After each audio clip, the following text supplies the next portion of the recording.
Hello, in front of me I have my phone pocket and I'm gonna show you how to take a screenshot on this device.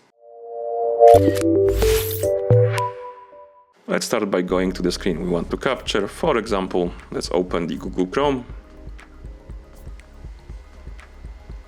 And now to take a screenshot we need to press and hold the volume down button and the power button together, like this. And the screen will flash. Here we will get the notification that the screenshot was captured. We can either share it or delete it here. We can also go back to home screen and open the Photos app.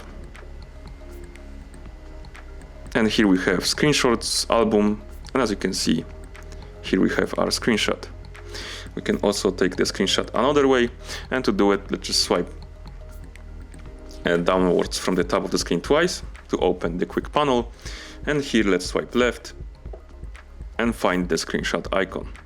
And to take a screenshot we just need to tap on it like that. And that's how you take a screenshot on this device. Thank you for watching. If you found this video helpful, remember to subscribe to our channel and leave the like on the video.